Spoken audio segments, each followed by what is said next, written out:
नमस्कार दोस्तों, मैं विनोद कश्यप एक बार फिर आपके सामने अपने न्यू वीडियो के साथ। और इस वीडियो को शुरू करने से पहले सर्वप्रथम मां सरस्वती के चरणों में मेरा वंदन। दोस्तों, आज का जो हमारा वीडियो का टॉपिक है वो टॉपिक है रामदेव जी, या ये कह दीजिए कि हमारा आज के टॉपिक शुरू हो जाएंगे। आज का हमारा नया टॉपिक शुरू होगा, क्या है, राजस्थान के लोक, देवी और देवता। लेकिन सबसे पहले हम लोक देवताओं के बारे में जानकारी लेंगे कि राजस्थान के लोक देवता कौन कौन से हैं और ये लोक देवता क्यों कहलाते हैं। ठीक है।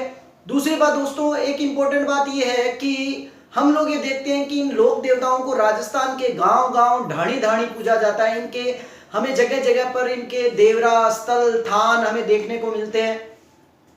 लेकिन हमें ये कई बार हमें समझ में नहीं आता कि हम लोग जब इनकी कहानियां पढ़ते हैं या इनको कई बार पढ़ते हैं तो ये समझ में आता है कि इन लोगों ने राक्षस का वध किया, इन लोगों ने राक्षसों का वध किया। तो दोस्तों, उस समय राक्षस नहीं हुआ करते थे। आप यहाँ सोचा कि अभी कोई 20-20 फुट लंबो राक्षस हो तो नाटका में अरबी में दिखावा है, रामायण में दिखावा हुआ ये करे बन मारता अरबे कोई जमीन निकलता। दोस्तों, मुद्दा ये है कि प्राचीन काल के अंदर कुछ मनुष्य ऐसे होते थे जिनके अंदर पाशविक प्रवृत्तियां हुआ करती थी, राक्षसी प्रवृत्तियां हुआ करती थी, जिसके कारण इन लोगों को राक्षस कहा गया। और इन राक्षसों के जुल्मों से, इन मतलब है ना, जो पाशविक प्रवृत्ति के मनुष्य थे, इन लोगों के जुल्मों से लोगों को आजादी दिलवाने वाले जो महापुरुष थे, जिन्होंने समाज की भलाई के लिए कार्य किए, वही लोग हमारे क्षेत्रों के अंदर, हमारे गांव गांव ढाणी ढाणी के अंदर लोक देवता के रूप में प्रचलन में आ गए।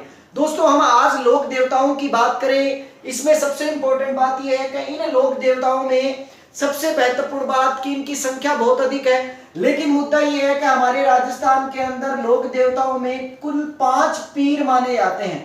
पीर दोस्तों अर्थात ऐसे लोक देवता राजस्थान के अंदर जिनको हिंदू भी पूजते हैं और मुसलमान भी पूजते हैं। इसलिए उन देवताओं को, उन लोक देवताओं को लोक देवता के साथ साथ पीरों की उपाधि भी दे दी गई है और उनको पंच पीरों की श्रेणी में रखा गया है। तो हमें सबसे पहले इन पंच पीरों को याद करना है कि ये पंच पीर कौन कौन से हैं। आप याद रखिएगा दोस्तों, इस टॉपिक के अंदर से परीक्षा के अंदर 2 प्रश्न 100% आते हैं। 2 प्रश्न आपके जरूर आते हैं। इन दोनों प्रश्नों को आपको मैं कहानी के माध्यम से क्लियर करवा दूंगा। आप केवल इस वीडियो के साथ जुड़े रहिए, मेरे चैनल के साथ जुड़े रहिए। दोस्तों चलिए आइए, हम इस वीडियो को शुरू करने से पहले मेरी एक अपील कि जिन बच्चों ने मेरे चैनल को सब्सक्राइब नहीं किया है वो मेरे चैनल को सब्सक्राइब कर लें और साथ ही साथ बेल आइकन को भी दबा लें ताकि मेरे न्यू वीडियोस के नोटिफिकेशन आपको मिलते रहें। तो चलिए दोस्तों, हम सबसे पहले इन पंच पीरों को याद करते हैं। तो पंच पीरों को याद करने की दोस्तों एक ट्रिक देता हूं मैं, और उस ट्रिक को आप याद रख लीजिए ताकि आपको पंच पीर याद हो जाएं। और पंच पीरों को याद रखने की ट्रिक है हरा पानी मांगो, हरा पानी मांगो, हरा पानी मांगो। दोस्तों, यदि आप इसके माध्यम से याद करना चाहें तो ये पंच पीर याद हो जाते हैं। आपको है से याद रह जाएगा हड़बू जी, वो हड़बू जी जो कि लोक देवता भी हैं और साथ ही साथ उनकी गिनती जो है वो पीरों में आती है। दूसरा रा से आता है रामदेव जी, राजस्थान के सबसे बड़े पीर जिनको रामसा पीर भी कहा जाता है, रामदेव जी। तो याद रखिएगा दोस्तों, रामदेव जी भी बड़े इंपॉर्टेंट लोक देवता के रूप में आते हैं। और पा से बनता है पाबू जी, पाबू जी जिनको ऊंटों वाले लोक देवता के नाम से भी जाना जाता है, इनको भी पीरों के अंदर गिना जाता है, पीरों के अंतर्गत इनकी गिनती होती है। और मां से आता है मांगलिया जी, मांगलिया मेहा जी, मांगलिया जी या मांगलिया मेहा जी। और गो से आता है दोस्तों गोगा जी, अर्थात गोगा जी जिनको भी पीर की उपाधि दी गई है। और इस तरह हमारे पास ये 5 पीर आपको याद हो जाएंगे। केवल एक छोटी सी लाइन याद रखनी है, हरा पानी मांगो। तो याद रह जाएगा, है से हड़बू जी, रा से रामदेव जी, पा से पाबू जी, मां से मेहा जी मांगलिया जी या मांगलिया मेहा जी, और गो से गोगा जी। तो चलिए दोस्तों, इन 5 पीरों में सबसे इंपॉर्टेंट जिसको पीरों का पीर कहा जाता है, लोक देवताओं की शुरुआत जहां से की जाती है, उनमें सबसे महत्वपूर्ण लोक देवता, राजस्थान का सबसे बड़ा जिनका मेला लगता है राजस्थान के अंदर, जिस लोक देवता का, उनका नाम है रामदेव जी। तो आज हमारे वीडियो का टॉपिक रहेगा दोस्तों रामदेव जी। तो चलिए दोस्तों, इस टॉपिक को स्टार्ट करते हैं रामदेव जी को, और रामदेव जी के बारे में जानकारी लेते हैं।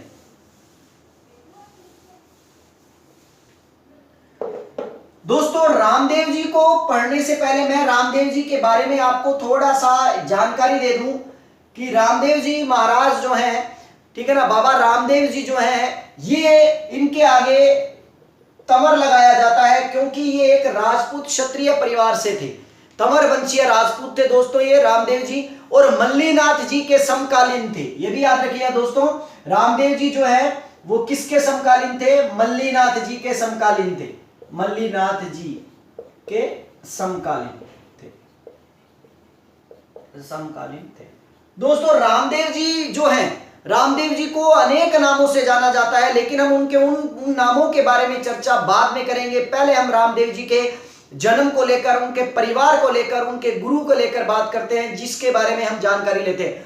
दोस्तों रामदेव जी का जन्म जो है वो उंडू काश्मीर, ठीक है दोस्तों, उंडू काश्मीर नामक स्थान पर हुआ था, जो कि बाड़मेर जिले के अंदर पड़ता है। दोस्तों याद रखिएगा, इनका जन्म जो था उंडू काश्मीर नामक क्षेत्र में हुआ था, जो कि बाड़मेर जिले के अंदर पड़ता है, और बाड़मेर जिले की शिव तहसील में है ये क्षेत्र, ध्यान रखना, बाड़मेर जिले की शिव तहसील के अंदर पड़ता है ये क्षेत्र, उंडू काश्मीर, जो बाड़मेर की शिव तहसील के अंदर है। इनका जन्म उंडू काश्मीर के शिव तहसील में हुआ था। दोस्तों इनके पिता का नाम था अजमल जी पंवार, ठीक है ना, याद रखिएगा, इनके पिता का नाम क्या था?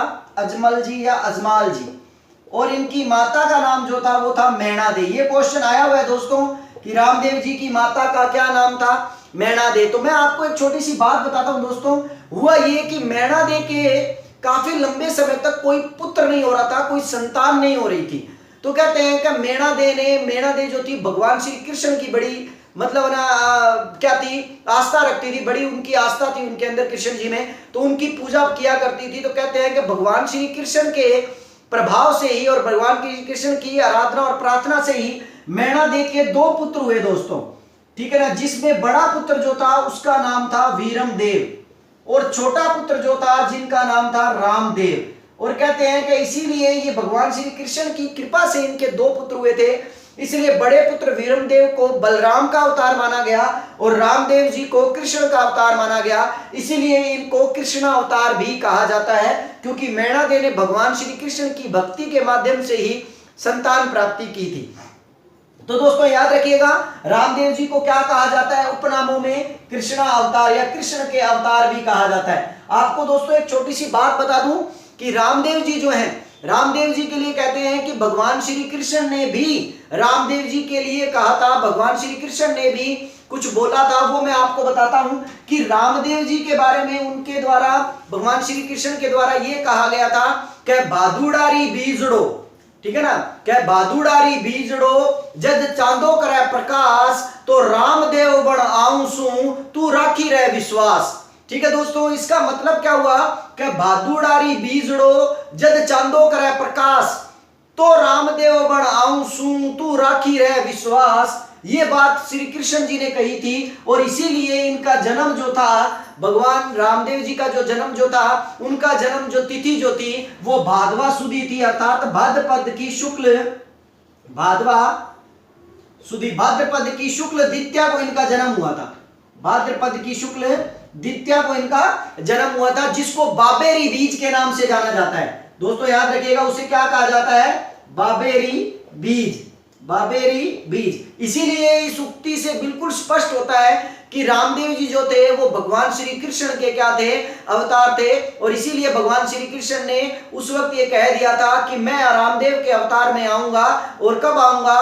क्या बादुड़ी रो बीजड़ो, ठीक है ना, जद चांदो करा प्रकाश, जब चांद क्या होगा? प्रकाश कर रहा होगा, और भादवा की क्या होगी? द्वितीया होगी। तब उस वक्त में क्या है, क्या मतलब है, बाबेरी बीज के दिन जो है मतलब है जन्म लूंगा, और कहते हैं कि तू रखना विश्वास में आऊंगा जरूर। और इस तरह रामदेव जी का पदार्पण हुआ। रामदेव जी क्या है? मैणा दे के गर्भ से उत्पन्न हुए, और वीरमदेव जी बलराम के अवतार कहलाए, और रामदेव जी किसके अवतार कहलाए? कृष्ण के अवतार कहलाए। दोस्तों इसके साथ ही आगे हम बात करेंगे कि इनकी पत्नी के बारे में। दोस्तों ये कहानी मैं आपको थोड़ा बाद में बताऊंगा, चलो मैं इनकी पत्नी के बारे में जिक्र कर लेता हूं ताकि आपको यहीं पर याद हो जाए। ठीक है दोस्तों, इनकी पत्नी का नाम था नेतल दे। याद रखिए दोस्तों, इनकी पत्नी का नाम क्या था? नेतल दे। अब ये नेतल दे है, इसीलिए रामदेव जी का एक उपनाम आ जाता है नेतल का भरतार, क्योंकि आपने के है गांव में और प्राचीन काल में और मारवाड़ में कि है कि कोई भी लुगाई जो है नहीं बा आपके आदमी ने नाम लेकर कौन पुकारा बा, केवल भरतार का नाम बुलवा है, ठीक है नहीं, हमारो भरतार आ गयो, ठीक है नहीं। तो इसीलिए नेतल के भरतार के नाम से भी जाने जाते हैं। क्यों? क्योंकि ये नेतल के क्या थे? पति थे। लेकिन इसके पीछे बड़ी इंटरेस्टिंग कहानी है, क्योंकि नेतल जो थी वो किसकी पुत्री थी? अमरकोट के राजा दल्ले सिंह की या दल सिंह की क्या थी? पुत्री थी। दल सिंह की कोडी पुत्री थी। याद रखिए दोस्तों, दल सिंह की क्या थी? कोडी पुत्री थी। इनके कोड था, पैरों से विकलांग थी, ठीक है ना, चला जाता नहीं था। बचपन में बड़ी खूबसूरत थी, लेकिन इनके आकस्मिक किसी प्रकार की बीमारी लग गई, जिसके कारण ये कोडी हो गई। किसी प्रकार का कोई रिश्ता नहीं हो रहा था। और कहते हैं कि एक बार रामदेव जी अपनी धर्म की बहन, याद रखिए दोस्तों, मैं इसके बारे में आगे चर्चा करूंगा, लेकिन मैं यहां बता देता हूं कि रामदेव जी की एक धर्म की बहन थी जिसका नाम था डालीबाई। क्या नाम हो? डालीबाई। और किसी जातियों संबंधित थी? मेघवाड़ जातियों। दोस्तों आप याद रखियो कि मेघवाड़ जातियों के ही संबंधित थी। तो डालीबाई और रामदेव जी आपका क्या मतलब भजन गाता, कीर्तन गाता क्यों या क्या एक बार अमरकोट चल गया, और अमरकोट का राजा दल सिंह ने को ये पता लग गया कि भाई भगवान रामदेव जी जो है, या मतलब बाबा रामदेव जी जो है वो हमारे यहाँ क्या कर रहे हैं? पधार रहे हैं। तो बाबा रामदेव जी जब अमरकोट पहुंचे तो दल सिंह वहां गया और वहां जाकर उनके आगे हाथ जोड़कर बोला कि महाराज आप आए हो तो मेरी बेटी को देखो, मेरी बेटी जो है उसके कोड है, उसके दोनों टांगों से वो चल नहीं सकती है, विकलांग है। आप अपने चमत्कार से, क्योंकि उस वक्त रामदेव जी के काफी चमत्कार किए गए थे रामदेव जी के द्वारा, और उनकी ख्याति जो थी वो बड़ी प्रसिद्ध हो गई थी, ठीक है ना दोस्तों। ये भी याद रखिएगा, ये अमरकोट वर्तमान में क्या है? सिंध प्रांत में पड़ता है, पाकिस्तान के अंदर, पाकिस्तान के सिंध प्रांत के क्षेत्र में पड़ता है अमरकोट। ये वही अमरकोट है जहां के राजा वीर साल के घर पर क्या था कि अकबर का भी जन्म हुआ था। तो दोस्तों मैं जो बता रहा हूं हुआ ये कि उनके काफी कोड था। तो रामदेव जी वहां गए तो रामदेव जी ने नेतल को बुलवाया, और नेतल को बुलवाकर उसके ऊपर हाथ फेरा। तो कहते हैं कि चमत्कार से उनका कोड जो है वो क्या हो गया? समाप्त हो गया। अब चमत्कार हुआ, वो कोड तो समाप्त हो गया, लेकिन वह विकलांग। तो दल्ले सिंह जो था, या दल सिंह जो था, उसने बोला कि महाराज कहते कोड समाप्त कर दियो तो देंगे, ये विकलांगता भी खत्म करो, ठीक है नहीं, तरागा हाथ जोड़ू थे की करो इनको। तो कहते हैं कि रामदेव जी ने उनके पैरों के हाथ लगाया, और पैरों के हाथ लगाया तो कहते हैं कि उनका विकलांगपन जो था वो भी दूर हो गया, और वो अपने दोनों पैरों पर खड़ी हो गई। अब दल सिंह सोचने लगा कि अब तक कोई भी रिश्ता नहीं आया था, अब तक किसी भी प्रकार का कोई भी उनके साथ रिश्ता करने को तैयार नहीं था, और आज ये महिला, आज ये लड़की, आज ये मेरी पुत्री जो है वो बड़ी हो गई है, आज जो है क्या मतलब ना वो क्या है? सुंदर हो गई है, इसीलिए इसका विवाह क्यों ना मैं रामदेव जी के साथ ही कर दूं। तो दल सिंह ने रामदेव जी को बोला कि महाराज अब आप इसे अपनी शरण में लो और आप इससे विवाह कर लो। तो मैंने क्यों? रामदेव जी कह गए यार मैं तो हूं ब्रह्मचारी, मैं तो क्या है विवाह कर कौन सकूं। तो दल सिंह कहेगा महाराज अब क्या है थे जब सर पर हाथ फेर ही दियो, टांगा का हाथ लगा ही दियो, तो बाकी रह के गयो, तो अब क्या है विवाह ही कर लियो, बड़ो बड़ो जो क्या है वो रहो वो थे पूरा कर लियो। तो कहते हैं कि इस तरह दोस्तों भगवान रामदेव जी के साथ या लोक देवता रामदेव जी के साथ किसका विवाह कर दिया गया? नेतल दे का विवाह कर दिया गया। और इस तरह कहते हैं कि नेतल दे के इस चमत्कार के कारण और रामदेव जी के इस चमत्कार के कारण पंजाब के, पाकिस्तान के सिंध प्रांत के अंदर भी रामदेव जी का क्या लगने लगा? मेला लगने लगा। ठीक है दोस्तों, ये याद रखिएगा। इनकी धर्म की बहन डालीबाई थी, और एक चीज और दोस्तों, इनकी जो दो सगी बहनें और थी, याद रखिए दोस्तों, इनकी दो सगी बहनें थी जिनके बारे में इनका नाम बता देता हूं। जिसमें नंबर 1 पर एक बहन थी उनकी जिसका नाम था सुगना बाई, और एक का नाम था लाचा। दोस्तों ये दोनों जो हैं ये रामदेव की सगी बहनें थी, रामदेव जी की सुगना बाई और लाचा बाई, और एक उनकी क्या थी? धर्म की बहन थी। तो दोस्तों ये याद रखिएगा, ये इनके परिवार से संबंधित कुछ बातें थी जो मैंने आपको बताया।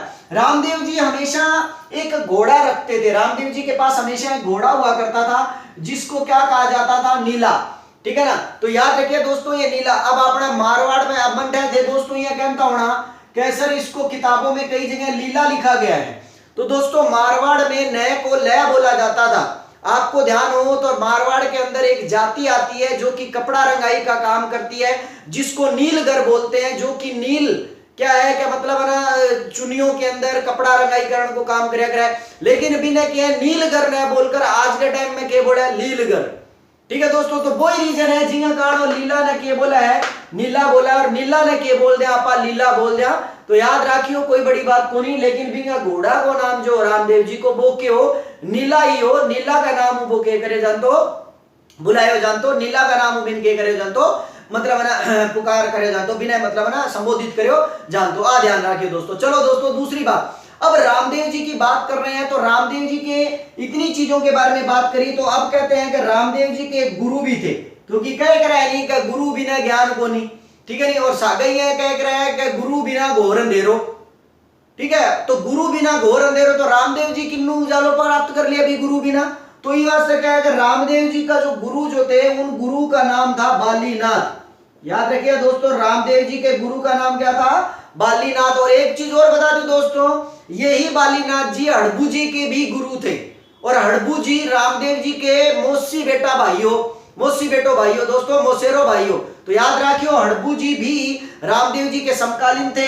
मल्लीनाथ जी भी उनके समकालीन थे, और हड़बू जी जो है रामदेव जी के मौसेरे भाई थे। ये उनकी 24 वाणियों में कुछ पंक्तियां उनके माध्यम से भी हमें पता लगता है कि मां जयो मोसेरो भाई मारो हड़बू जी, ये बात उनकी 24 वाणियों में भी अंकित है, उनमें भी क्या किया गया, कहीं कहीं इनका जिक्र किया गया है। तो बालीनाथ इनके गुरु थे और हड़बू जी जो थे इनके मौसी बेटे भाई थे। तो याद रखिए उसने बोला भी है कि मेरो मां जयो भाई, या मेरा अवतार जो है हड़बू जी भी है। तो इस तरह रामदेव जी को पूजने वाले लोग हड़बू जी को भी पूज लेते हैं, और हड़बू जी की ख्याति भी इस वजह से भी है क्योंकि वो रामदेव जी के क्या थे, मौसेरे भाई थे, और उनके गुरु भी जो थे वो बालीनाथ जी थे। चलिए दोस्तों हम इस क्रम में आगे बढ़ते हुए एक चीज बताता हूं आपको, थोड़ा सा इंटरेस्टिंग चीज आती है कि रामदेव जी जो है दोस्तों, रामदेव जी के मंदिर की आरती जो है, आरती जो है वो बड़ा इंपॉर्टेंट आरती है दोस्तों रामदेव जी की। और रामदेव जी के मंदिर की आरती जो है, उस आरती का एक छोटा सा भाग मैं आपको सुनाता हूं, बड़ा ही इंटरेस्टिंग भाग है और बड़ा ही सुंदर भाग है। उसके अंदर आपको इन लोगों के नामों के बारे में जिक्र चल जाएगा, और एक ऐसे व्यक्ति का जिक्र आएगा उसके अंदर जो व्यक्ति रामदेव जी के लिए बड़ा ही इंपॉर्टेंट है, जिसका जिक्र हमने अभी नहीं किया है। मैं आपको वो आरती जो है रामदेव जी की, उसका कुछ भाग जो है वो गाकर बताता हूं, वो आपको सुनाकर बताता हूं, और साथ साथ में मेरे वीडियो के अंदर आपको इस आरती को सुनने को भी मिलेगा मेरी आवाज के साथ ही। आप ये दोनों चीजें जो है वो ध्यान रखिए ताकि आपको याद हो जाए। उसमें सुनिए दोस्तों वो क्या है, वो क्या है कि पिछम धरा सुमारा पीर जी पधार्या, पिछम धरा सुमारा बाप जी पधार्या, पिछम धरा सुमारा बाप जी पधार्या, हरी अजी मली अभी थारी लियो, लाछा सुगेणा उतारे हरदी आरती, हर जीरे भाटी चवर ढोले, बेकुंठा में बाबा होवे थारी आरती। सुनते रहिए।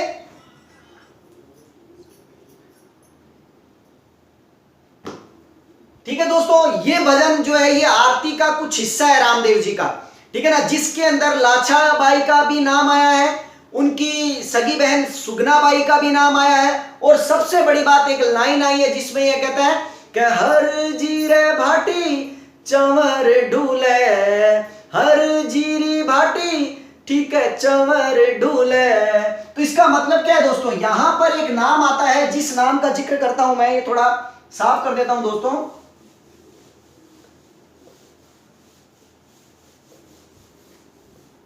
यहां पर जिक्र आता है हरजी भाटी का, हरजी भाटी।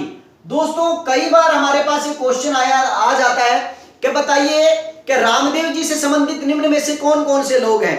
मैंने लाचा का नाम बताया, मैंने सुगनाबाई का नाम बताया, मैंने डालीबाई का नाम बताया, मैंने उनके पिता अजमल जी का नाम बताया, उनकी पत्नी नेतल दे का नाम बताया, माता मेणा दे का नाम बताया, मैंने उनके मौसेरे भाई अड़बू जी का नाम बताया, मैंने उनके गुरु बालीनाथ जी का नाम बताया, ठीक है ना। अब दो लोग ऐसे रह गए हैं जिनके नाम मैं आपको बताने जा रहा हूं। एक है हरजी भाटी। दोस्तों ये रामदेव जी के परम भक्त थे, सबसे प्रिय भक्त थे, इसीलिए इनको, रामदेव जी के इन परम भक्त को, ठीक है ना, किसके नाम से जाना जाता है? चाकर के नाम से जाना जाता है। याद रखिए दोस्तों, इनके किस नाम से जाना जाता है? चाकर के नाम से जाना जाता है। और एक और जो रामदेव जी से जुड़े थे जिनका नाम था भैरव, ये भैरव राक्षस। दोस्तों हम किताबें पढ़ते हैं और उसमें ये ध्यान देते हैं कि भैरव राक्षस का वध किया था रामदेव जी ने। दोस्तों ये कहानियां हैं, इन कहानियों के अंदर भैरव नाम के राक्षस का मतलब है कि भैरव नाम का एक पाश्विक प्रवृत्ति का व्यक्ति था, जिस पाश्विक प्रवृत्ति के व्यक्ति का वध कर कर समाज को उन्होंने उसके अत्याचारों से बचाया था और समाज में फैली कुरीतियों को क्या करने का प्रयास किया था, दूर करने का प्रयास किया था। इसीलिए भैरव नाम के राक्षस के वध की भी चर्चा हमारे को मिलती है। और भैरव नाम के राक्षस का वध कहां किया गया और किस तरह किया गया उसके बारे में भी आपको एक छोटी सी कहानी बताता हूं।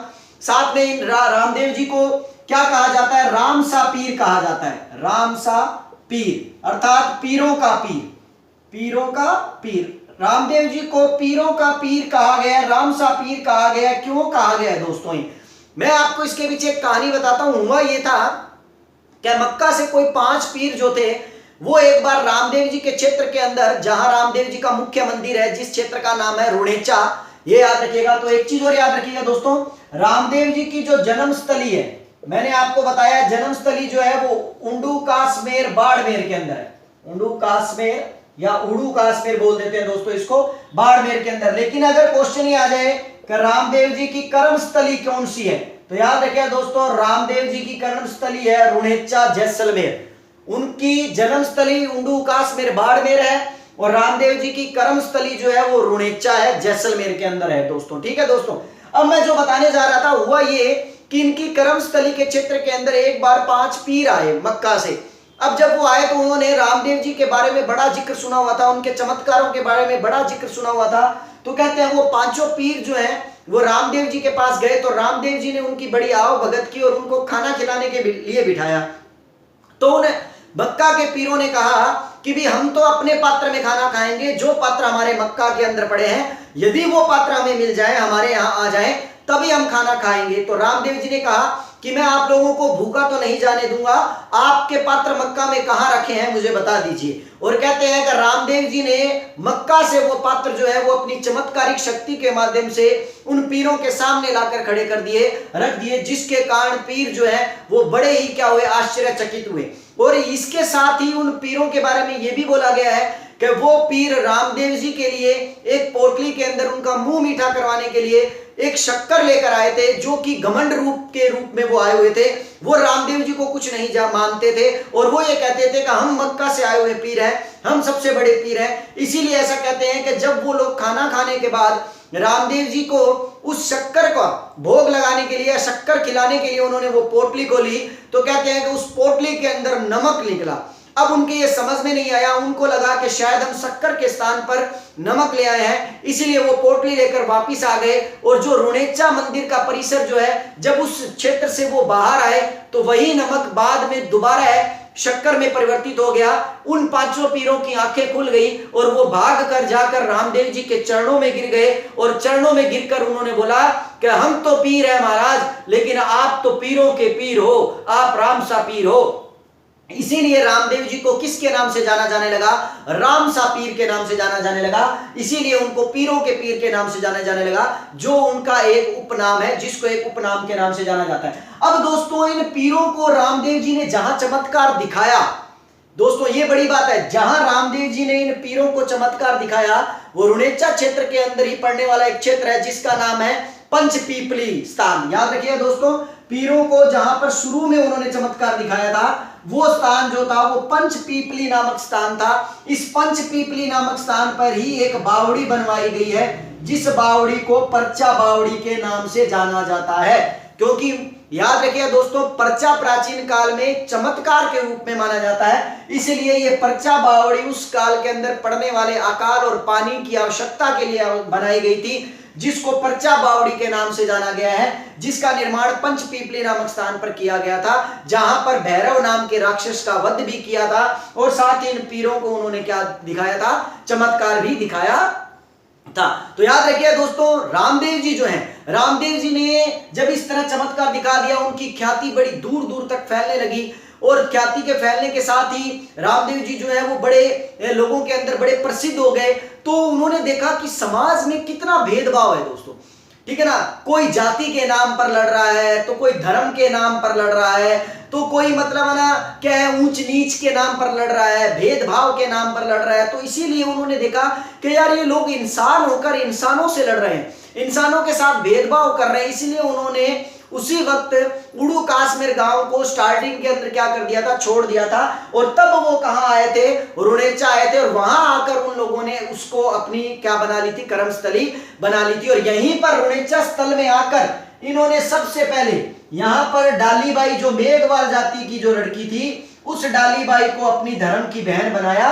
ये उनका कर्मस्थली बना और यहां से इन्होंने अपने कार्य को क्या करना शुरू किया, अंजाम देना शुरू किया। तो याद रखिए दोस्तों, जातिवाद को समाप्त करने के लिए रामदेव जी ने सबसे पहले डालीबाई को अपनी धर्म की बहन बनाया था। एक बात और दोस्तों, रामदेव जी की जो बहन है सुगनाबाई, इस सुगनाबाई जो है, इस सुगनाबाई का विवाह जो है रामदेव जी ने पुंगलगढ़ के राजकुमार विजय सिंह के साथ करवाया था। याद रखिए दोस्तों, रामदेव जी ने सुगनाबाई का विवाह जो है वो पुंगलगढ़ के राजकुमार के साथ, जिसका नाम विजय सिंह था, उसके साथ करवाया था। ठीक है दोस्तों, ये भी याद रखिएगा। और एक चीज और, रामदेव जी को ये याद रखिएगा कि रामदेव जी ने जब अपना क्षेत्र उड़ू काश्मीर छोड़ा था तो वो बालीनाथ जी की आज्ञा से छोड़ा था। बालीनाथ जी से मिलकर, उनसे बातचीत कर उनकी आज्ञा लेकर उन्होंने उस क्षेत्र को क्या किया था, छोड़ा था। और फिर वो आकर रुणेचा स्थल में आकर उन्होंने इसको अपनी कर्मस्थली बनाया था। चलिए दोस्तों, अब जब वो रुणेचा आए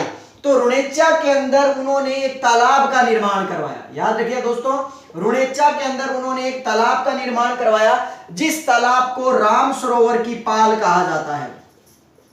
राम सरोवर की या राम सरोवर कहा जाता है। उस तालाब को किसके नाम से जाना जाता है दोस्तों, राम सरोवर के नाम से जाना जाता है। यहां भी एक कहानी प्रचलन में आती है दोस्तों, जो कहानी बड़ी इंपॉर्टेंट और इंटरेस्टिंग, और ऐसा कहते हैं कि ये कहानी बड़ी प्रचलन में भी है। और वहां रुणेचा क्षेत्र के अंदर उन लोगों के नाम भी अंकित हैं, जिन लोगों के बारे में अभी मैं जिक्र कर रहा हूं, जो इस राम सरोवर के तालाब के अंदर डूब कर मरे हैं। दोस्तों ऐसा कहा जाता है कि भैरव नाम का, कहानी लोकोक्तियों के अंदर दोस्तों, ये भैरव नाम का जो व्यक्ति था, ये व्यक्ति नहीं, एक वास्तविक रूप में एक राक्षस था, जो लोगों को खा जाता था, लोगों को मार देता था। जब बालीनाथ जी ने, जब इस बात की खबर जो है बालीनाथ जी ने रामदेव जी को दी, तो रामदेव जी लोगों को बचाने के लिए इस राक्षस के पास आए और इससे युद्ध किया, और इस युद्ध में इस राक्षस को हरा दिया। तब इस राक्षस को हराने के बाद रामदेव जी ने इससे एक शर्त रखी कि अब तू मेरा कहना मानेगा, क्योंकि तू मुझसे हार चुका है। इसीलिए उस राक्षस को इस राम सरोवर तालाब के अंदर कैद कर दिया और इसको कहा कि अब तू इस सरोवर से बाहर आकर लोगों को तंग नहीं करेगा। तो कहते हैं उस राक्षस ने कहा कि मैं एक राक्षस हूं, पाशविक प्रवृत्ति का व्यक्ति हूं, मैं भोजन के रूप में केवल मांस खाता हूं, तो मैं अगर इसके अंदर कैद रहूंगा तो मर जाऊंगा। इसीलिए ऐसा कहा जाता है कहानी के रूप में, कहानी में, कि तब रामदेव जी ने उनको एक वचन दिया और उनको एक वरदान दिया कि जब भी रुणेचा परिसर के इस क्षेत्र के अंदर, परिसर क्षेत्र के अंदर जब भी 1 लाख श्रद्धालु हो जाएंगे, तो इन श्रद्धालुओं में एक व्यक्ति क्या हो जाएगा, इस तालाब में डूब कर मर जाएगा, जो तेरा आहार होगा। ये बड़ी विचित्र बात है दोस्तों कि ऐसा बोला जाता है कि वहां पर उन कुछ व्यक्तियों के डूबने की बातें भी आती हैं और उनके वहां पर नाम भी है। और ये राम सरोवर जो है, तालाब जो है, आज इस राम सरोवर के तालाब के बिल्कुल पास ही रामदेव जी ने भी क्या कर लिया था, जिंदा समाधि ली थी, जिसको राम सरोवर की पाल के नाम से भी क्या किया जाता है, जाना जाता है। तो चलिए दोस्तों, ये रामदेव जी की कुछ जानकारी थी जिसके बारे में मैंने आपको बताया। नेक्स्ट जानकारी लेते हैं हम रामदेव जी की, कि रामदेव जी लोक देवता के रूप में बड़े उभरे और लोक देवता के रूप में लोगों के दिलों पर राज करने लगे। और उन्होंने केवल लोक देवता के रूप में नहीं, एक समाज सुधारक के रूप में भी उन्होंने समाज की फैली कुरीतियों को खत्म करने का क्या किया, प्रयास किया। आइए दोस्तों, हम रामदेव जी के अब बात करते हैं इनके जागरण को लेकर। दोस्तों रामदेव जी जो हैं, रामदेव जी, दोस्तों रामदेव जी जो है, रामदेव जी को जो जागरण है नहीं भी, जागरण है जम्मा कही जाए दोस्तों, जम्मा, ठीक है ना। आप मारवाड़ में जाओगे तो मारवाड़ के अंदर आज भी एक आ जाता है, ये लोग जब भी क्या है कि रात्रि में किसी प्रकार का कोई जब क्या करते हैं, भजनों के लिए किसी प्रकार की कोई रात जगाते हैं, तो उसको आज क्या है, जम्मा के नाम से बोला जाता है। वो लोग इस तरह उनको संबोधन करते हुए बोलते हैं कि आज हमारा रामदेव जी रो जम्मो लागी, ठीक है, आज हमारा रामदेव जी रो जम्मो लागी थे, सगड़ा सगड़ा आईजो जरूर, ठीक है दोस्तों। ये जो है, ठीक है ना, तो उनके लोग द्वारा क्या, आज तेजा जीरो जम्मो लागी ते सगड़ा आईजो, ठीक है ना। आज क्या है कि गोगा जीरो जम्मो लागी, या क्या है कि प्राचीन काल से वह ये क्या करता था कि दोस्तों, एक बड़ी इंपॉर्टेंट बता रहा हूं, रामदेव जी जो हैं, रामदेव जी वो लोक देवता हैं जिनके बारे में आपको मैं जो बड़ी विचित्र बात बता रहा हूं याद रखिएगा कि रामदेव जी ने ही हिंदू धर्म के अंदर रात्रि जागरण की शुरुआत की थी। याद रखिए दोस्तों, ये बात बहुत बड़ी इंपॉर्टेंट बात है। अगर क्वेश्चन ये आ जाए कि बताइए कि रात्रि के अंदर होने वाले जागरण जो है वो किसकी देन है, तो वो रामदेव जी की देन है। दोस्तों हुआ ये था कि सन 1192 के त्राइन के युद्ध के बाद हमारे देश के अंदर एक संत आए थे जिनका नाम था जिनका नाम था मोइनुद्दीन चिश्ती। मोइनुद्दीन चिश्ती ने आकर अजमेर के क्षेत्र में अपने आप को बसा लिया और अपनी मीठी बोली के माध्यम से और लोगों को प्रभावित करते हुए क्या होने लगे, वो हिंदू से उन्हें मुस्लिम धर्म में परिवर्तित करने लगे, ठीक है ना। और कहते हैं कि उसके बाद ये जो मोइनुद्दीन चिश्ती जो थे, गरीब नवाज जो थे, इन्होंने क्या है कि ये कवालियां गाया करते थे। और कवालियां जो थी ये क्या करते थे, शाम के वक्त में जो लोग थके हारे होते थे और क्या अपने कामकाज से आते थे, उन शाम के वक्त में, रात के वक्त में ये कवालियां गाकर उन्हें सुनाया करते थे। और यही रीजन था जिसके कारण रामदेव जी ने भी क्या किया कि अपने समय के अंदर, रामदेव जी का जन्म याद रखिएगा दोस्तों 1405 के अंदर हुआ था। रामदेव जी का जन्म 1405 में हुआ था और इन्होंने जिंदा समाधि 1458 में ली थी। बड़ी इंपॉर्टेंट बात है दोस्तों, याद रखिएगा, इनका जन्म 1405 में हुआ था और इन्होंने जिंदा समाधि जो थी वो 1458 में ली थी, अर्थात 53 वर्ष की आयु के अंदर इन्होंने जिंदा समाधि ले ली थी। कहते हैं कि रामदेव जी जो है, रामदेव जी ने उन्हीं लोगों को, जो लोग उस काल के अंदर मुस्लिम बन गए थे, उनको शुद्धिकरण आंदोलन के माध्यम से वापस उनको क्या करवाया था, हिंदू धर्म में दीक्षित करवाया था, हिंदू धर्म में लेकर आए थे। और साथ ही साथ रामदेव जी ने क्या किया था कि उस रुणेचा के क्षेत्र में डांटा है दोस्तों, जैसलमेर क्षेत्र के अंदर सुबह खेती होने तो की होया कोनी नोड़ माड़ो मोटो कामकाज होया, बेकामकाज कर लेता, थक्यारा होता, रात ना आनता, तो क्या रामदेव जी बी टाइम के कर लेता, आपका भजन चालू कर देता। यही रीजन था जिसके कारण रामदेव जी की क्या होने लगे, अनुयायी बढ़ने लगे, उनके जो शिष्य जो थे उनकी संख्या अधिक होने लगी और इस तरह रात्रि जागरण का कार्यक्रम शुरू हुआ। ऐसा करने वाले सबसे पहले जो व्यक्ति थे वो कौन थे, रामदेव जी थे। साथ ही साथ रामदेव जी लोक देवताओं में सबसे अधिक प्रसिद्ध हैं। और वो क्यों है, क्योंकि रामदेव जी एक ऐसे लोक देवता हैं जो एकमात्र लोक देवता जो कवि भी थे, एकमात्र लोक देवता जो क्या थे, कवि थे, जो कवि थे। तो याद रखिए दोस्तों, रामदेव जी एकमात्र लोक देवता थे जो कवि थे और रामदेव जी के द्वारा अपनी एक पुस्तक लिखी गई थी, या ये कह सकते हैं कि उनकी द्वारा वाणियां लिखी गई थी, उनके द्वारा कुछ भजन लिखे गए थे, उपदेश दिए गए थे, जिन उपदेशों को किसके नाम से जाना जाता है, 24 वाणियां के नाम से जाना जाता है, या 24 वाणियों के नाम से जाना जाता है। दोस्तों ये भी याद रखिएगा, ये 24 वाणियां जो है ये किस बोली के अंदर लिखी गई है, मारवाड़ी बोली के अंदर लिखी गई है। ये याद रखिए दोस्तों, बड़ी इंपॉर्टेंट बात है कि रामदेव जी एकमात्र लोक देवता है जो कवि थे। इनके द्वारा जो रचना की गई उस रचना का नाम है 24 वाणियां, जो कि मारवाड़ी बोली के अंदर है। और सबसे बड़ी बात है कि ये 24 वाणियां नामक जो रचनाएं इनके द्वारा की गई थी, कहते हैं कि रामदेव जी और उनकी जो धर्म की बहन डालीबाई थी, वो इन वाणियों को, इन गीतों को, इन भजनों को जगह जगह जाकर लोगों को सुनाया करते थे और तंदूरा नामक वाद्य यंत्र बजाया करते थे साथ में। दोस्तों ये तंदूरा, चौतारा, ठीक है ना, ये सभी नाम एक से ही हैं, ये सभी एक ही मतलब ना याद आते हैं। तंबूरा भी बोल देते हैं इसको, वेड़ी भी बोल देते हैं इसको। तो याद रखिए दोस्तों कि तंदूरा नामक जो है वाद्य यंत्र जो है वो रामदेव जी बजाया करते थे, या ये कह सकते हैं कि डालीबाई और रामदेव जी जब भजन गाया करते थे, अपनी वाणियां गाया करते थे, जब शाम के वक्त में रात्रिकालीन जब जागरण जम्मा लगता था, तो उस वक्त वो तंदूरा वाद्य यंत्र का क्या किया करते थे, प्रयोग किया करते थे। और लोगों के अंदर, इन लोगों ने, रामदेव जी ने और डालीबाई ने मिलकर लोगों के अंदर चेतना जगाई, जातिवाद को समाप्त करने का प्रयास किया और लोगों को भी ये कहा कि आप ऊंच नीच, भेदभाव और जातिवाद को समाप्त कीजिए। यह संदेश देने वाले जो संत थे, जो लोक देवता थे, वो कौन थे, रामदेव जी थे दोस्तों। और रामदेव जी ही पहले व्यक्ति थे। चलिए दोस्तों हम बात करेंगे इसके बाद इस तरह रामदेव जी ने जब ये संदेश देना शुरू किया, रात्रिकालीन जम्मा लगाना शुरू किया, तो भाई अब ठंड है, जब ये करागा तो बड़ा बड़ा लोग आएगा, बड़ा बड़ा लोग का मतलब उनके अनुयायी बनेंगे, साथ साथ में उनके क्या है मतलब शिष्य बनते जाएंगे। तो उनके अनुयायी और शिष्य बनने लगे। अब उनके अनुयायी और शिष्य बनने लगे तो उन लोगों को उन्होंने क्या काम करने के लिए कहा कि भी आप लोग काम करो, जाओ इधर जाओ उधर जाओ, ये संदेश लोगों तक पहुंचाओ। तो उन रामदेव जी के जितने भी अनुयायी और जो शिष्य जो थे, वो शिष्य और अनुयायी जो थे वो किसके नाम से कहलाए, कामड़ के नाम से कहलाए। याद रखना, रामदेव जी के जितने भी शिष्य और अनुयायी जो थे वो किस नाम से प्रचलन में आए? कामड़ नाम से प्रचलन में है। कामड़ को मतलब क्या है दोस्तों? काम करने वाला, काम करने वाला, ठीक है ना, काम करने वाला। काम करने वाले जो लोग थे वो कामड़ कहलाए। और कहते हैं कि रामदेव जी ने इसी के आधार पर कामड़ पंथ या कामड़िया पंथ की स्थापना की, जिस कामड़िया पंथ के अंदर वो सभी लोग थे जो रामदेव जी के को मानते थे, पूजते थे और उनके अनुयायी थे और उनके शिष्य थे। तो याद रखिए दोस्तों, कामड़िया पंथ की स्थापना भी किसके द्वारा की गई थी? रामदेव जी के द्वारा की गई थी। रामदेव जी ने ही कामड़िया पंथ की क्या की थी? शुरुआत की थी, उसकी स्थापना की थी। और कामड़िया का अर्थ क्या होता है? काम करने वाला। अर्थात ये जो लोग थे ये जगह जगह जाकर जाति प्रथा, भेदभाव, ऊंच नीच को समाप्त करने का लोगों को संदेश देते थे और लोगों में अलग जगाया करते थे। बड़ी इंपॉर्टेंट बात है दोस्तों ये, ठीक है दोस्तों। अब मैं जैसा कि मैंने आपको बताया कि ये तंदूरा, रामदेव जी एक बार तंदूरा बजाता नेतल देव मिलन गया नहीं, तो भाई यही होया, रामदेव जी क्या तंदूरा बजाता बजाता निकल के आ गए।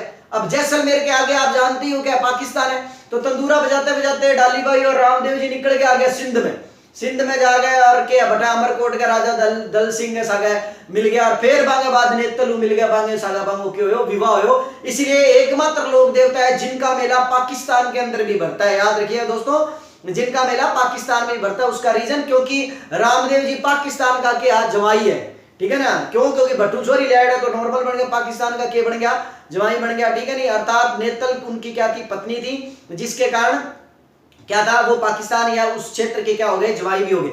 अब एक चीज और बड़ी इंपॉर्टेंट दोस्तों याद रखिएगा, जो मैंने आपको वहां नहीं बताई यहां बताता हूं, कि रामदेव जी का एक पुत्र हुआ था नेतल देव से। रामदेव जी का पुत्र, याद रखिए दोस्तों, रामदेव जी के पुत्र का नाम था सादा। ये याद रखिए दोस्तों, रामदेव जी के पुत्र का नाम क्या था? सादा, जो नेतल के गर्भ से उत्पन्न पुत्र था दोस्तों, याद रखिएगा।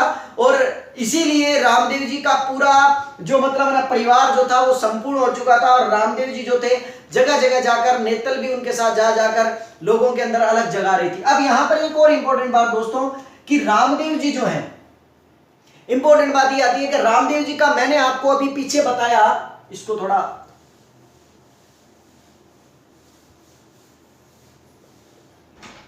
दोस्तों मैंने अभी बताया कि रामदेव जी का जन्म जो है, रामदेव जी का जन्म जो है वो कब हुआ था? भाद्रपद शुक्ल द्वितीया को, जिसको बाबेरी बीज के नाम से जाना जाता है। भाद्रपद शुक्ल द्वितीया को, जिसको बाबेरी बीज के नाम से जाना जाता है। और रामदेव जी ने समाधि कब ली दोस्तों? ये बड़ी इंपॉर्टेंट बात है। रामदेव जी ने समाधि जो ली थी वो कब ली थी? भाद्रपद शुक्ल एकादशी को।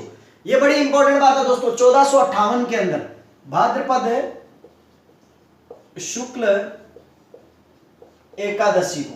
अब आपको ये याद हो जाएगा दोस्तों, कैसे याद हो जाएगा ये देखिए, क्या उनका जन्म भाद्रपद शुक्ल द्वितीया को हुआ था, बाबेरी बीज के दिन, भाद्रपद शुक्ल एकादशी को 1458 के अंदर उन्होंने समाधि ली थी और 1405 में उनका जन्म हुआ था। तो कहते हैं कि रामदेव जी का जो मेला है ना, वो मेला भी इन्हीं दिनों के अंदर भरता है दोस्तों, याद रखिएगा। रुणेचा नामक स्थान पर इनका जो मेला है रामदेव जी का, वो मेला जो है भाद्रपद शुक्ल द्वितीया से लेकर भाद्रपद शुक्ल एकादशी तक भरता है दोस्तों। ये बड़ी इंपॉर्टेंट बात है, इसीलिए मैंने आपको बताया। और आप ये भी याद रखिएगा कि रामदेव जी ने जहां समाधि ली है, जिस क्षेत्र को अपने किसके नाम से जानते हैं? रुणेचा के नाम से जानते हैं। ये इनका मुख्य स्थल है और इस रुणेचा नामक स्थान पर रामदेव जी का जो सबसे भव्य विशाल मंदिर बना हुआ है, ये बीकानेर के शासक महाराजा गंगा सिंह के द्वारा बनवाया गया है दोस्तों। महाराजा गंगा सिंह थे। 3 बातें याद रख ले दोस्तों, तीनों बातें याद रह जाएगी थाने। नंबर 1, करणी माता को मंदिर देश नोक के अंदर बीकानेर में कौन बनवायो? गंगा सिंह बनवायो, ठीक है। रामदेव जी को रुणेचा के अंदर भव्य मंदिर कौन बनवायो? गंगा सिंह बनवायो। और तीसरो, गोगा जी को हनुमानगढ़ के अंदर जोर तहसील के अंदर बनने वाला मंदिर कौन बनवायो? ठीक है ना, गंगा सिंह बनवायो। ओ क्यों बनवायो दोस्तों? इनको के रीजन हो? कह गंगा सिंह जब प्रथम विश्व युद्ध में फंस गयो हो, अंग्रेजा की साइड में लड़ने वास्ते गएड़ो हो, तो क्या है कि बी टाइम विश्व युद्ध के अंदर जब फंस गयो हो, तो बी टाइम महाराजा गंगा सिंह जो है, बी टाइम के है कि भगवान को प्रार्थना करी कि भी थे मन बचाओ और थे मेरी सहायता करो, तो मैं आऊंगा तो थाने के है थारा मंदिर निर्माण करवाऊंगा। ठीक है ना। तो क्या कराएगा बिंगा बाद जाकर गंगा सिंह जद आयो आर के करो बे मंदिर निर्माण कर पूरा आपकी जो है वह पूरी बात पूरी जो है वह कर दी। तो इसीलिए गंगा सिंह के द्वारा ही इन मंदिरों का क्या करवाया गया था, निर्माण करवाया गया था। इनका मेला जो है वो इसीलिए इस पक्ष के अंदर भरता है, भाद्रपद शुक्ल द्वितीया से लेकर भाद्रपद शुक्ल एकादशी तक इनका मेला भरता है। और इसके मेले की सबसे इंपॉर्टेंट और सबसे बड़ी बात जो है वो है इस मेले के अंदर सांप्रदायिक सौहार्द और 13 ताली नृत्य। 13 ताली नृत्य दोस्तों, रामदेव जी के मेले के अंदर ही 13 ताली नृत्य किया जाता है। ये सबसे बड़ी इंपॉर्टेंट बात है। इस बात को आप अच्छी तरह समझ लीजिए, इस बात को आप अच्छी तरह जान लीजिए। इसके बारे में मैं बता देता हूं 13 ताली नृत्य क्या है, थोड़ा सा बताता हूं, ज्यादा नहीं बताऊंगा। इसके बारे में हम कभी और जिक्र करेंगे जब हम लोक नृत्यों के बारे में बात करेंगे। 13 ताली नृत्य राजस्थान का एकमात्र ऐसा नृत्य है जो बैठ कर किया जाता है। याद रखिए दोस्तों, बैठ कर घुटनों के बल, यहाँ घुटना पर बैठ जाए, घुटना पर बैठ गए, गोल गोल घूम के करा चक्की पीसन रो काम कर दिखावा है, ठीक है ना, या क्या है कुछ और मतलब है ना घर के घरेलू कामकाजों को दिखाते हुए, ठीक है ना, क्या है इस नृत्य को किया जाता है। जिसमें क्या है दाएं पैर के ऊपर 9 मंजीरे बांधे जाते हैं और एक मंजीरा इधर, एक इधर और एक यहाँ और एक यहाँ, टोटल 4 मंजीरे ये। तो 9 और 4 कितना हो गया 13। तो 13 मंजीरा इन अंदर काम आवे जो बन के है कि जब घर का काम काज करता करता बे आपकी हाथा की कड़ाया न चलावे जन के है के बंगो के है कि ना अच्छो ध्वर निकले, मतलब स्वर निकले, जी ध्वनि निकले, जिनका कारण क्या है कि ये नृत्य जो है बड़ा प्रसिद्ध है, जिसको 13 ताली नृत्य के नाम से जाना जाता है, जो रामदेव जी की मेले की सबसे बड़ी शोभा है। और ये भी याद रखिएगा ये 13 ताली नृत्य जो है, इस नृत्य का मेन उद्गम स्थल जो है वो पाली है दोस्तों, याद रखिएगा। पाली का एक गांव है जिसका नाम है पादरला, ठीक है ना दोस्तों, पादरला, ये इसको पादरला भी बोल देते हैं या पादरला भी बोल देते हैं, ठीक है ना। तो पाली का एक गांव है दोस्तों जिसका नाम है पादरला। ये पादरला गांव जो है ये गांव ही इस 13 ताली नृत्य का उद्गम है, उद्गम क्षेत्र है, ध्यान रखना। हालांकि 13 ताली नृत्य रुणेचा के मेले की सबसे बड़ी मुख्य शोभा है, लेकिन ये पादरला गांव के उद्गम है इसका, या इस नृत्य का सबसे महत्वपूर्ण बात है। और इस नृत्य के अंदर ख्याति प्राप्त करने वाली महिला जो थी उसका नाम था मांगी बाई, जिसने इस नृत्य को राष्ट्रीय स्तर पर अंतरराष्ट्रीय स्तर पर पहुंचाया।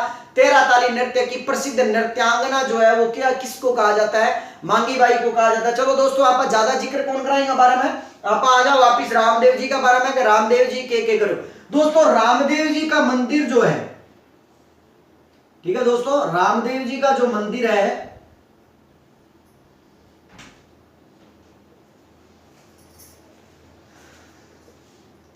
रामदेव जी का जो मंदिर है दोस्तों, उस मंदिर की मुख्य बात यह है कि रामदेव जी के मंदिर के अंदर एक ध्वजा लगी रहती है दोस्तों, याद रखिएगा।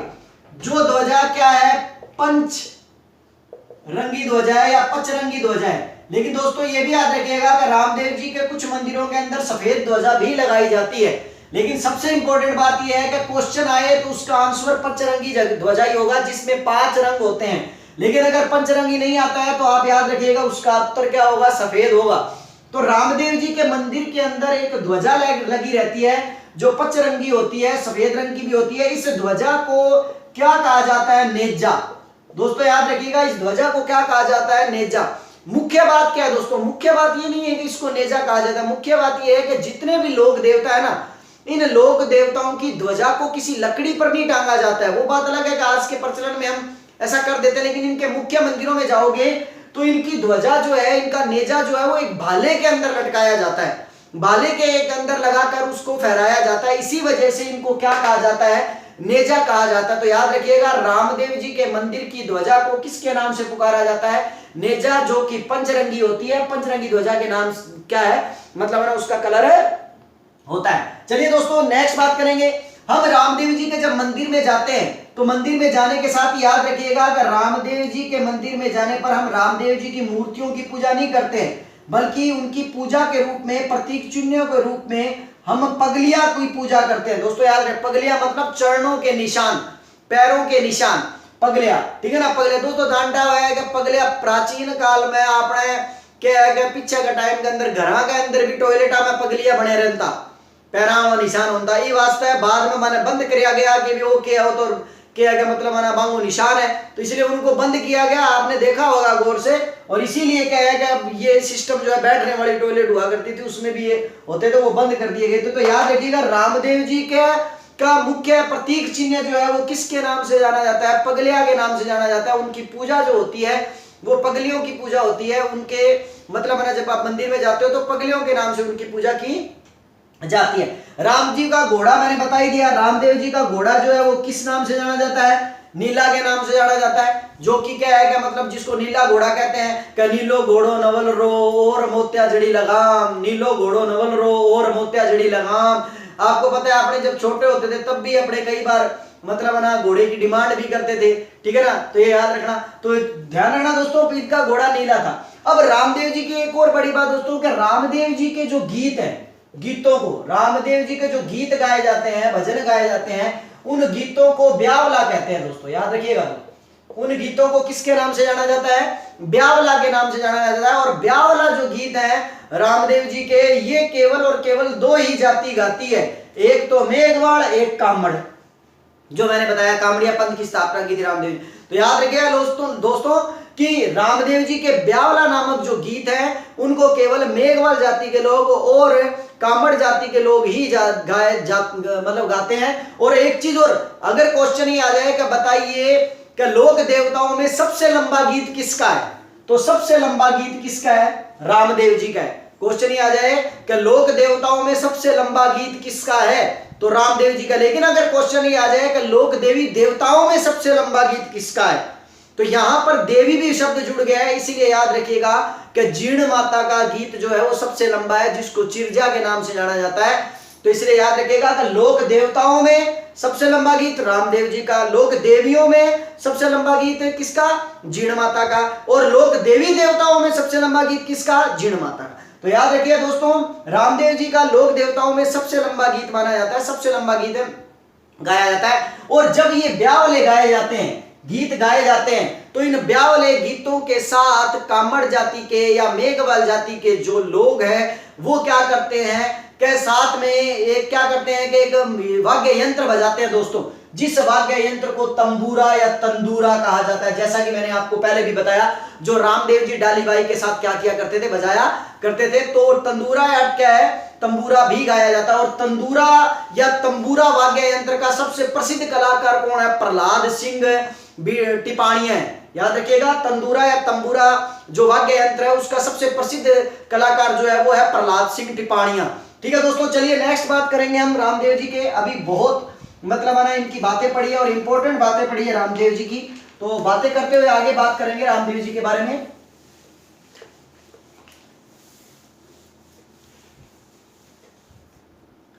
दोस्तों रामदेव जी जो हैं, रामदेव जी का बात करते हुए करें कि रामदेव जी की फड़ है, जो रामदेव जी की जो फड़ है दोस्तों, इस फड़ के बारे में बात करें तो रामदेव जी की फड़ जो है वो कामड़ जाति के लोग बांचते हैं। याद रखिएगा, कामड़ जाति के लोग, जिन्होंने कामड़ संप्रदाय के अंतर्गत अपने आप को दीक्षित किया है, कामड़ जाति के लोग जो है वो रामदेव जी की फड़ को क्या करते हैं?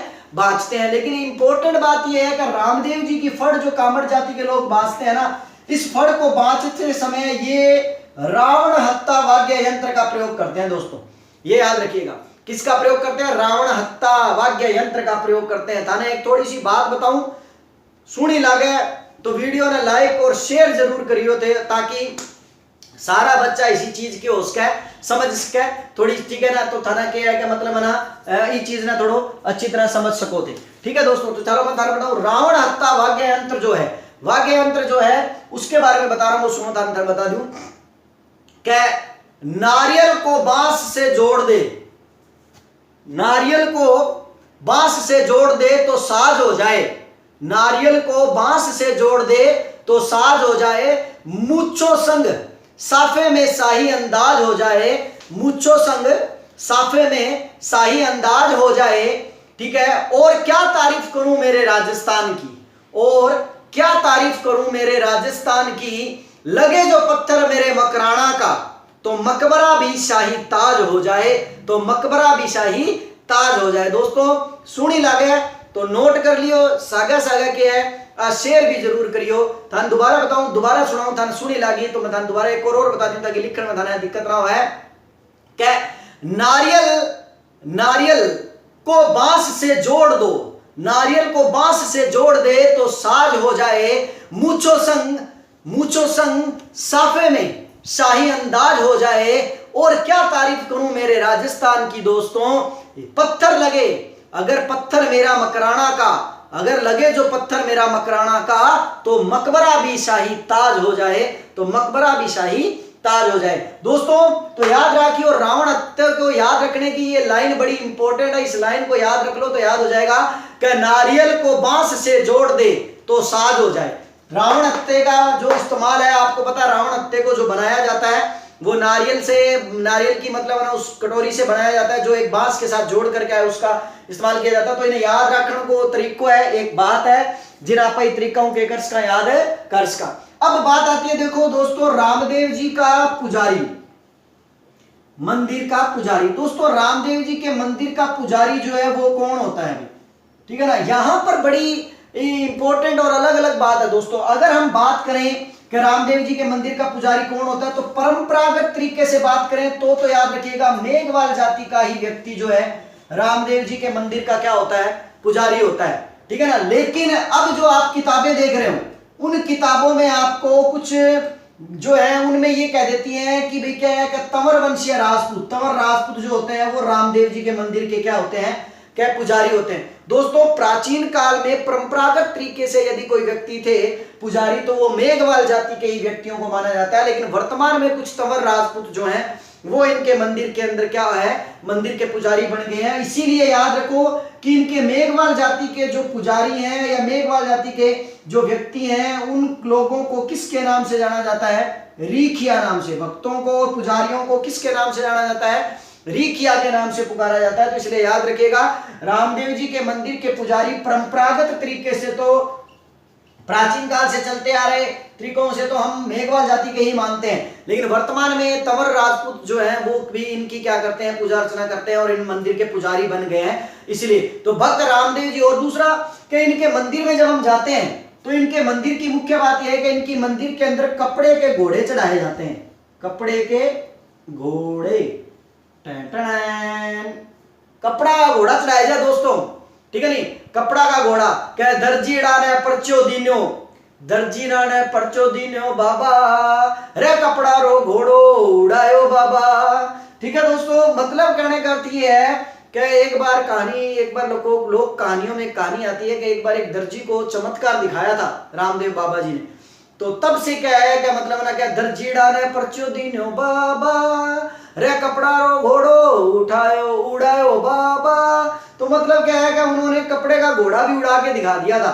इसीलिए ऐसा कहते हैं कभी उनकी मतलब ना विश्व इच्छा आपा के यहाँ क्या पुछाने वास्ता घोड़ा पर बिठा गया कि हम आपकी इच्छा रामदेव जी ने भेजा, तो रामदेव जी ने जल्दी पहुंच जाएगा, रामदेव जी ने आ जाएगा, ठीक है ना। अपने बचपन में आपने गाना भी गाया होगा, क्या घोड़े लियो दिलवाई माँ माने घोड़े लियो दिलवाई, घोड़िया लो घड़वाई माँ माने घोड़िया लो घड़वाई, ठीक है ना, घोड़े लो। तो नॉर्मल बात है दोस्तों। अपने अगर बात करें कि कपड़े के घोड़े जो है रामदेव जी को चढ़ाया जाता है, रामदेव बाबा को उनके मंदिर के अंदर चढ़ाया जाता है, ये कपड़े के घोड़े कहलाते हैं। इनका मंदिर जो है दोस्तों, इनके मंदिर में भी कई अलग अलग चीजें आती हैं, इनके मंदिर को लेकर भी कुछ इंपॉर्टेंट बातें आती हैं, वो हम यहाँ थोड़ा देख लेते हैं दोस्तों। कि रामदेव जी के मंदिरों की बात करें तो रामदेव जी के जो मंदिर हैं उन मंदिरों के अंदर सबसे प्रमुख मंदिर रामदेव जी का जो है, मंदिरों में सबसे प्रमुख मंदिर रामदेव जी का जो है वो है रुणेचा का मंदिर। याद रखिए दोस्तों, इनका सबसे प्रमुख जो मंदिर है वो रामदेव जी का मंदिर जो है रुणेचा का मंदिर है। इस रुणेचा वाले मंदिर के अंदर लगने वाला मेला ही मारवाड़ का कुंभ कहलाता है दोस्तों। सबसे बड़ा मेला है, इसलिए इसको मारवाड़ का कुंभ भी कह देते हैं, ठीक है दोस्तों, जो जैसलमेर के अंदर पड़ता है, याद रखिएगा दोस्तों। और इसीलिए जैसलमेर जो है वो पश्चिम दिशा के अंदर है, इसलिए रामदेव जी को पिछम धराराबाद दिशा भी बोल देते हैं, पिछम धरारोबाद शोकुन है रामदेव जी। तो ये याद रखिए सबसे मुख्य मंदिर जो है वो क्या है, रामदेवरा जो है, जिसको प्रमुख क्या बोला जाता है, रामदेवरा भी बोला जाता है। तो रामदेवरा जो है वो रुणेचा को कहा जाता है दोस्तों। अब आता है रामदेवरा, दूसरा रामदेवरा या मिनी रामदेवरा, मिनी रामदेवरा, छोटा रामदेवरा, दूसरा रामदेवरा, मिनी रामदेवरा, वो जो है वो कहां पड़ता है दोस्तों।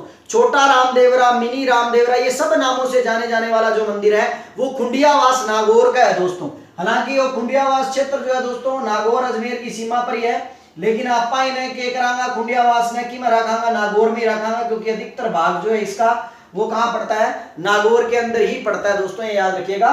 तो खुंडियावास नागौर जो है, खुंडियावास नागौर के अंदर इनका मिनी रामदेवरा है, या मिनी रामदेवरा के नाम से उस क्षेत्र को जाना जाता है, या अपने ये कह सकते हैं दूसरा रामदेवरा के नाम से जाना जाता है।